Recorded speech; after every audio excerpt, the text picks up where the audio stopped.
Hi అండి, అందరికీ నమస్తే. నేను మీ సునీత. ముందుగా అందరికీ వెల్కమ్ టు సునీత కిచెన్. నేను మీకు ఈరోజు గుత్తొంకాయ సింపుల్గా అందరూ ఈజీగా చేసుకునే విధంగా మీకు చూపిస్తున్నాను. ముందుగా నేను ఒక కేజీ వరకు ఇలా బ్రింజల్స్ని చిన్న వంకాయల్ని తీసుకున్నాను. చూసారా ఎంత బాగున్నాయో. ఇలా ఫ్రెష్గా ఉండేవైతే బాగుంటాయి. వీటిని 4 వైపులా ఇలా నేను చూపిస్తున్న విధంగా కట్ చేసుకోండి. లోపల పుప్పులు ఏమైనా ఉంటే తీసేసి పక్కన పెట్టేసుకోండి. కానీ ఇలా చూసుకోండి, ఒక్కసారి లోపల పుప్పులు గట్టా ఉంటాయి.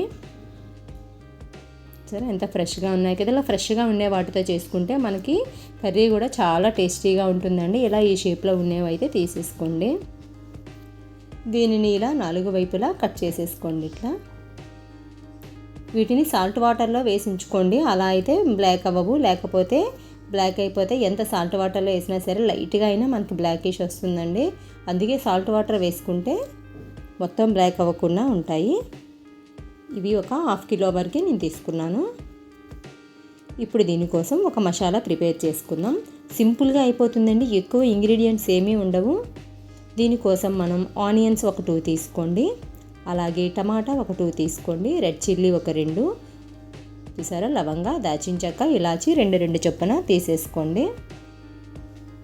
అలాగే అల్లం ఒక ముక్క, వెల్లుల్లి 1, జీడిపప్పు 2 స్పూన్లు, కర్రీ లీవ్స్, జీలకర్ర 1 టేబుల్ స్పూన్.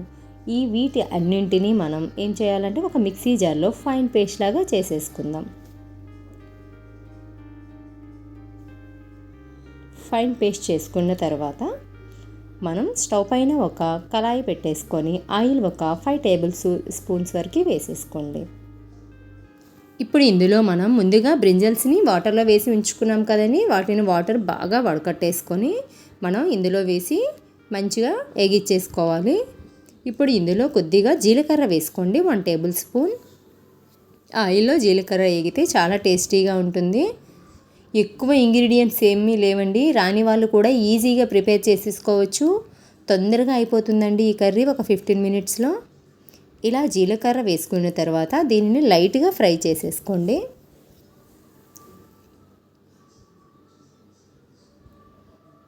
ఇలా మంచిగా ఫ్రై అయిన తర్వాత ఇందులో మనం ఈ బ్రింజల్స్ ఉన్నాయి కదండి, వాటిని మనం వేసేసుకుందాం. వాటర్ వడకట్టుకొని వేసుకోండి, లేకపోతే పైకి తుల్లుతుంది. ఈ సైజులో ఉన్న వాటిని తీసుకోండి. టేస్టీగా ఉంటుంది, కర్రీ బాగుంటుంది. అలాగే వైట్ వంకాయలు ఉంటాయి కదండి, ఈ పర్పుల్ కాకుండా వైట్ కలర్ ఉంటాయి కదా, వాటిని కూడా మనం ఇట్లా చేసుకోవచ్చు.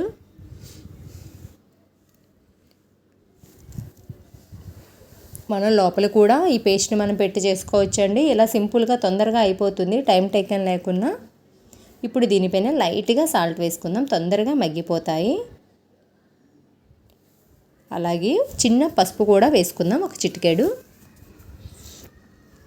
ఇప్పుడు వీటిని ఒక్కసారి బాగా కలిపేసుకొని 1-2 నిమిషాలు మూత పెట్టేసుకుందాం. ఇలా కలిపేసుకోండి.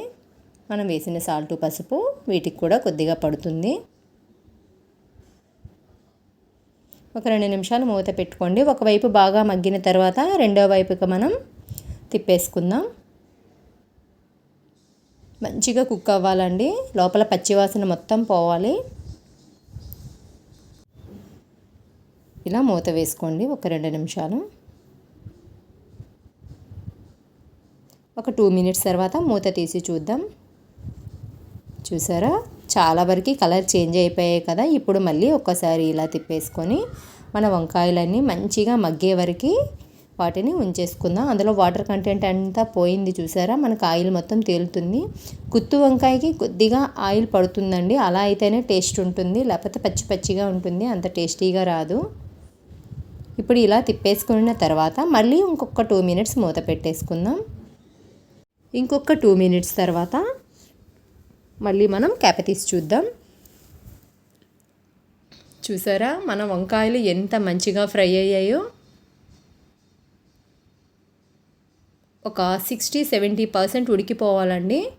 అప్పుడే మనకి ఈ గ్రేవీ వేగిన వెంటనే మనం వేసేసుకోవచ్చు. చూసారా, మొత్తం మగ్గిపోయాయి కదా. ఇప్పుడు వీటిని తీసి మనం ఒక ప్లేట్లోకి పెట్టేసుకుందాం. మీకు ఇంకొక కర్రీ చేసి చూపిస్తాను. ఇదే మేనర్లో ఇలా గుత్తి వంకాయ మగ్గిన తర్వాత వెల్లుల్లి కారం కూడా చేసుకోవచ్చండి. గుత్తి వంకాయ వెల్లుల్లి కారం చాలా టేస్టీగా ఉంటుంది.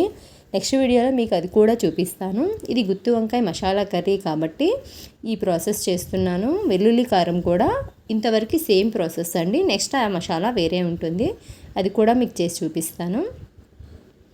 వీటన్నింటినీ ఇట్లా పక్కన పెట్టేసుకోండి. ఇప్పుడు మనం మసాలా పేస్ట్ రెడీ చేసుకుందాం. ఇలా మనం పెట్టిన ఇంగ్రీడియంట్స్ అన్నింటినీ ఒక మిక్సీ జార్లో వేసేసుకొని మొత్తం ఫైన్ పేస్ట్ లాగా చేసేసుకోవాలి.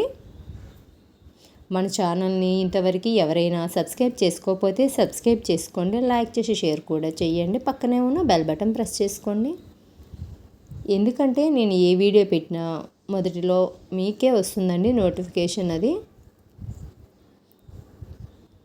ఇలా అల్లం కూడా వేసేసుకోండి, కర్రీ లీవ్స్ వేసుకోండి,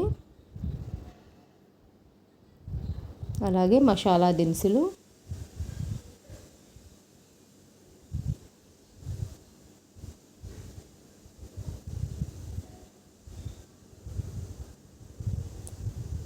ఇప్పుడు టమాటాలని మనం ఒక 4 to 5 పీసెస్లా కట్ చేసి వేసేసుకుందాం. దీనికి ఏంటంటే ఈ గుత్తి వంకాయకి పులుపు కొద్దిగా తగిలితేనే టేస్ట్ చాలా బాగుంటుందండి. ఇలా ఆనియన్స్ కూడా వేసుకుందాం.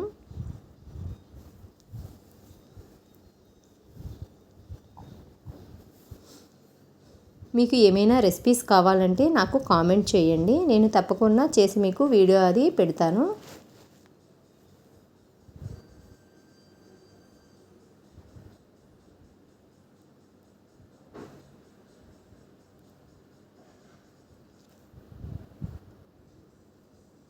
ఇది చివరి వరకు చూడండి, స్కిప్ చేయకండి.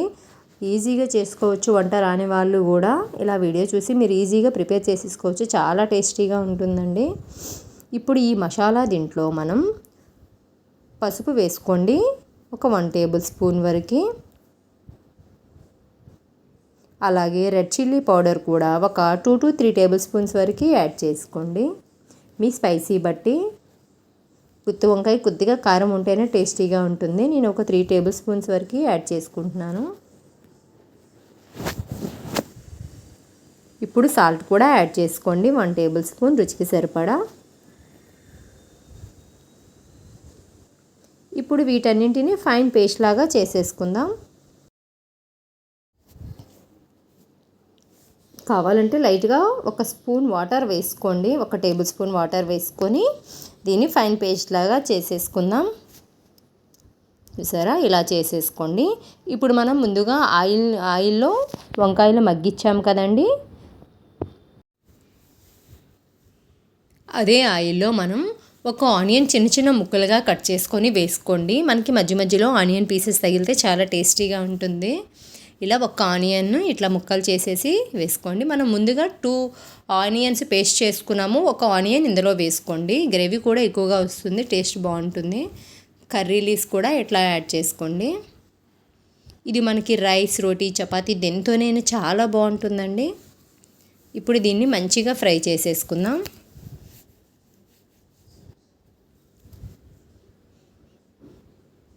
ఇలా ఆయిల్లో జీలకర్ర వేయడం వల్ల ఏంటంటే మంచి స్మెల్ వస్తుందండి, టేస్ట్ కూడా చాలా బాగుంటుంది.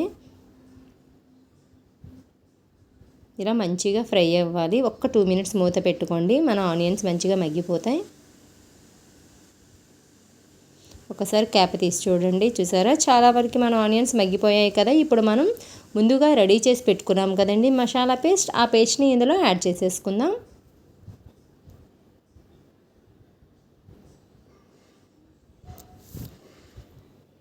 ఇలా యాడ్ చేసుకొని దీనినంతటిని మంచిగా కలిపేసుకోండి బాగా.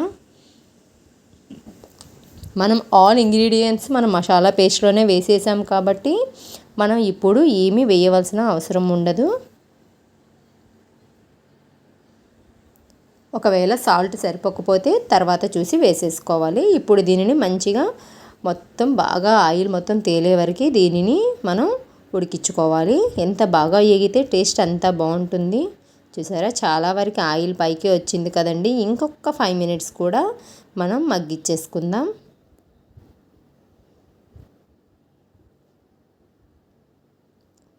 మంచిగా మగ్గింది కదండి. ఇప్పుడు ఇందులో మనం ముందుగా రెడీ చేసి పెట్టుకున్నాం కదండి బ్రింజల్స్, ఆ బ్రింజల్స్ని అందులో వేసేసుకుందాం. చూస్తుంటే తెలుస్తుంది కదండి, చాలా టేస్టీగా ఉంటుందండి ఈ బ్రింజల్. వంకాయలు ముందుగానే బాగా మగ్గిపోతే ఎక్కువ టైం పట్టదండి మనకి. చాలా వరకు ఉడికిపోయింది కదా. ఇప్పుడు ఇందులో మనం చింతపండు గుజ్జు ఉంటుంది కదా, దానిని ఒక 2 టేబుల్ స్పూన్స్ వరకు యాడ్ చేసుకోండి. పులుపు ఉంటేనే టేస్ట్ బాగుంటుందని చెప్పాను కదండి. ఒక 2 టేబుల్ స్పూన్స్ వరకు ఆ గుజ్జుని వేసుకోండి. ఇలా వేసుకొని ఒక్కసారి వంకాయ మొత్తం మెత్తగా అవ్వకుండా ఇలా కలిపేసుకోండి.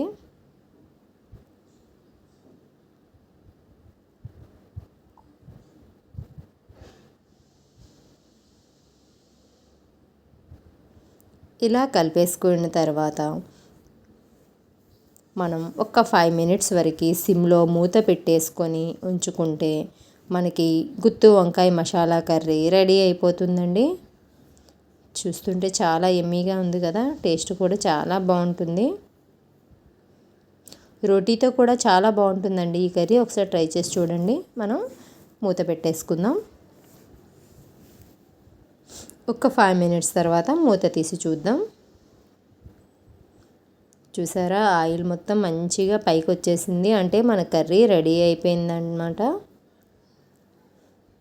ఇప్పుడు కొద్దిగా ధనియా పౌడర్ యాడ్ చేసుకోండి, ఒక 1/2 టేబుల్ స్పూన్ వరకు. ఆల్రెడీ మనం మసాలా దినుసులు మిక్సీ జార్లో వేసేసుకున్నాం కాబట్టి నేను గరం మసాలా యాడ్ చేయట్లేదు, ఓన్లీ ధనియాల పౌడర్ యాడ్ చేస్తున్నాను. స్మెల్ చాలా బాగుంటుంది. మన వంకాయలోకి మనం వేసిన గ్రేవీ అంతా మంచిగా వెళ్ళి చాలా బాగుందండి. ఒక 2 మినిట్స్ ఇట్లా పెట్టేసుకోండి. మసాలా వేసాం కదా. ఎంతో టేస్టీగా ఉండే మన గుత్తి వంకాయ మసాలా కర్రీ రెడీ అయిపోయింది. మీరు కూడా ఇంట్లో ఒక్కసారి ట్రై చేసి ఎలా వచ్చిందో నాకు మీ కామెంట్స్ రూపంలో తప్పకుండా తెలియజేయండి. మీకు ఈ వీడియో నచ్చిందని అనుకుంటున్నాను. మళ్ళీ నెక్స్ట్ వీడియోలో వేరే మంచి రెసిపీతో మళ్ళీ కలుద్దాం. అంతవరకు బాయ్ అండి. Thanks for watching.